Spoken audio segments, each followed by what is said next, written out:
Bonjour, Patrick, docteur vétérinaire. Aujourd'hui, nous allons voir comment nettoyer les oreilles de votre chien et en plus, je vais parler de certaines caractéristiques particulières de l'oreille de chien. Commençons. Alors tout de suite, voyons la particularité de l'oreille du chien.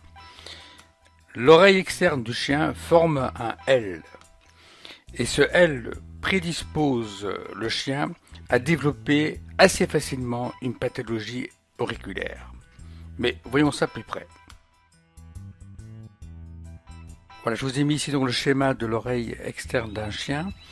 Donc, comme vous pouvez le constater, l'oreille d'un chien est une structure quand même assez complexe. Tout d'abord, le volet extérieur de l'oreille, qu'on appelle le pavillon auriculaire. Donc, elle sera pendante pour certaines races et bien sûr d'autres races le redressent. Ce pavillon est caractérisé par une mobilité assez facile afin de capter les sons. Le canal externe, lui, est composé d'un canal vertical puis prend un virage vers l'intérieur, ce qu'on appelle donc le canal horizontal qui va aboutir au tympan.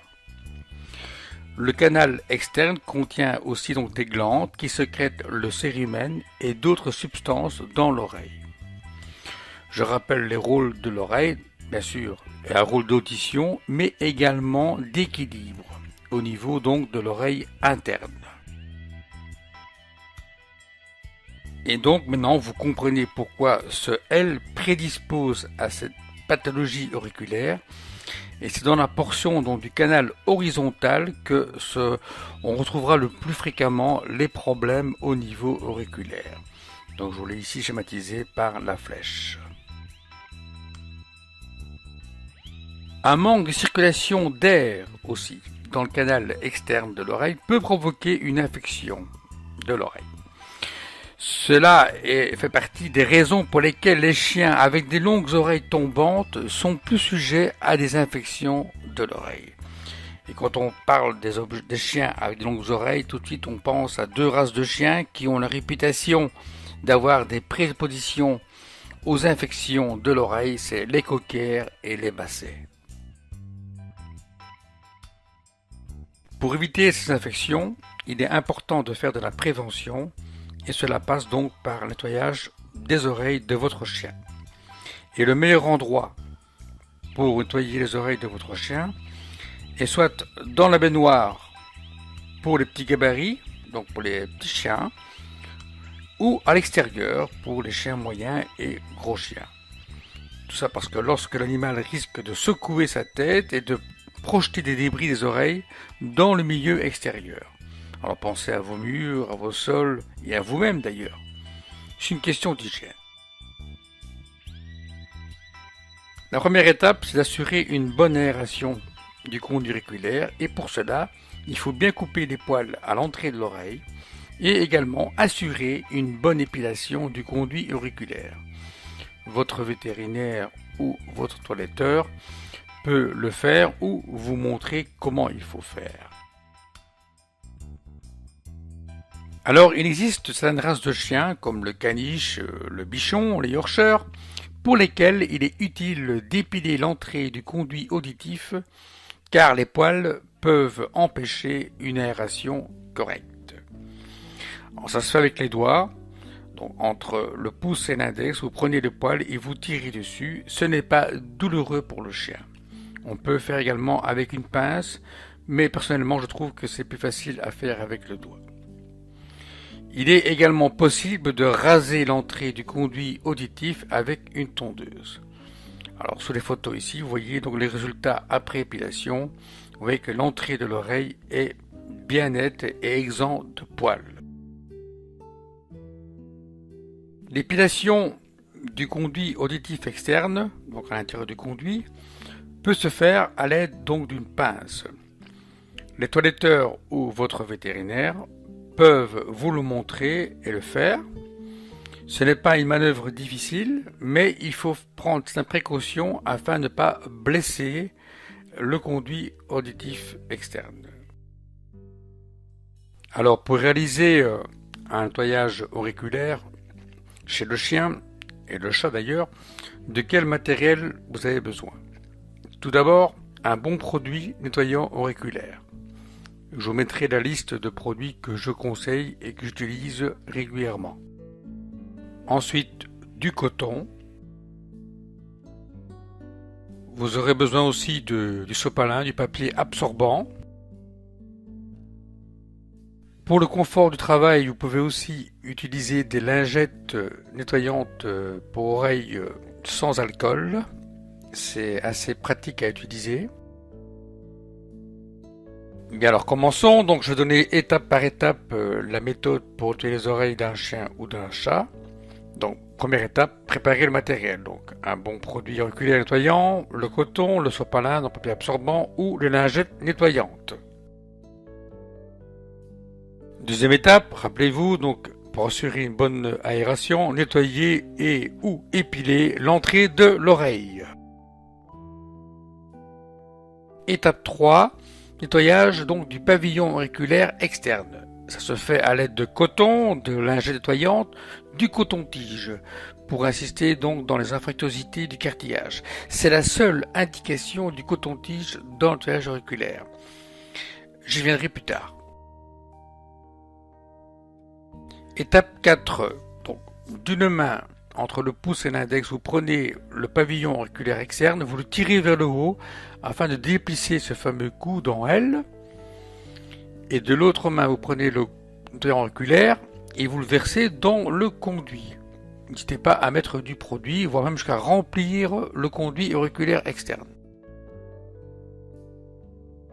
Alors, étape 5, masser à la base de l'oreille avec le pouce et l'index pendant à peu près 15 secondes. Le conduit auditif se sent comme un petit tube rigide entre vos doigts. Lorsque vous entendez un bruit de clapotis, c'est que vous faites bien ce massage. Et en massant de la sorte, vous aidez le produit à décoller les débris de la paroi du canal auditif. Étape 6, nettoyer et enlever le liquide avec les débris. Pour cela, donc, vous pouvez mettre la tête de votre chien sous le côté pour laisser écouler la solution. Utilisez un papier absorbant, sopalin ou du coton. Si c'est la première fois, ne soyez pas surpris si beaucoup de saletés sortent du conduit. Laissez votre chien se secouer la tête après avoir introduit momentanément un bout de coton pour absorber le liquide. Alors vous pouvez mettre votre doigt plus sopalin dans le conduit auditif, mais attention, sans forcer. Conseil important, n'utilisez pas de coton-tige pour nettoyer dans le conduit auditif de l'animal. Vous risquez de provoquer une blessure, une plaie. Vous allez plus tasser que extraire les débris. Et troisièmement, ce coton-tige donc va buter sur la partie terminale du canal vertical et au risque même de se casser, se rompre. Donc élément qui est arrivé lors d'une consultation qui a d'ailleurs été l'origine de cette vidéo. Donc j'insiste bien, n'utilisez pas de coton-tige pour le nettoyage des oreilles. Alors évitez de nettoyer les oreilles de votre animal avec de l'eau, car vous risquez des infections bactériennes ou mycosiques. Évitez les nettoyants auriculaires contenant de l'alcool ou l'oxygéné. Évitez bien sûr l'éther, car ils peuvent provoquer une irritation de l'oreille. Cela va peut-être faire sourire certaines personnes, mais ce sont des situations qui ont déjà été vécues. Ne pas utiliser une seringue pour nettoyer l'oreille, car vous risquez de provoquer des lésions graves au niveau du canal auditif. Alors, je vous conseille d'inspecter les oreilles de votre animal régulièrement, de faire un nettoyage par semaine et d'utiliser un nettoyant auriculaire spécifique. Pour les propriétaires de chiens à oreilles tombantes, je vous conseille de nettoyer l'extérieur de l'oreille une fois par jour. Cela permet aussi de vérifier qu'aucune herbe n'est prise dans les poils.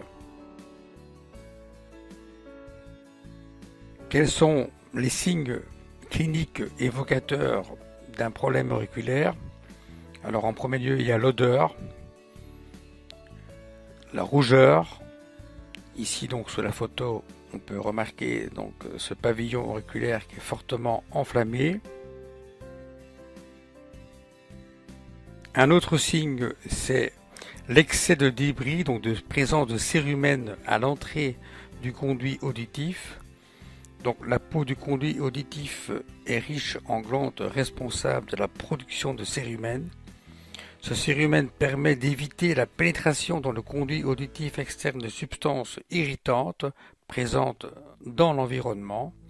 Mais lors d'otite, l'activité de ces glandes augmente et produisent du cérumen en excès.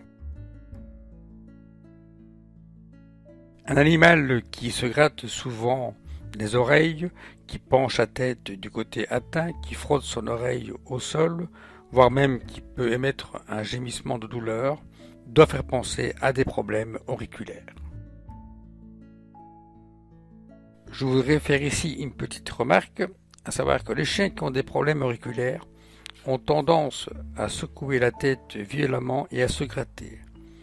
De ce fait, ils peuvent provoquer une rupture des vaisseaux sanguins et ainsi se retrouver avec une poche de sang entre la peau et le cartilage. C'est ce qu'on appelle un odématome. Et cette pathologie nécessite une chirurgie. Enfin, pour terminer, je voudrais vous donner un petit conseil, à savoir donner une friandise ou une récompense à votre compagnon lorsque vous avez terminé le nettoyage des oreilles. Ainsi, votre animal gardera un bon souvenir, il positivera cet acte. Et aussi, un second petit conseil, c'est je vous engage à commencer ce nettoyage préventif dès le plus jeune âge. Ainsi, votre chien sera habitué, votre chat sera habitué à ce nettoyage auriculaire et ne verra pas une corvée ni pour vous ni pour lui. Voilà, je vous remercie pour votre écoute. Patrick, docteur vétérinaire, à très bientôt. Au revoir.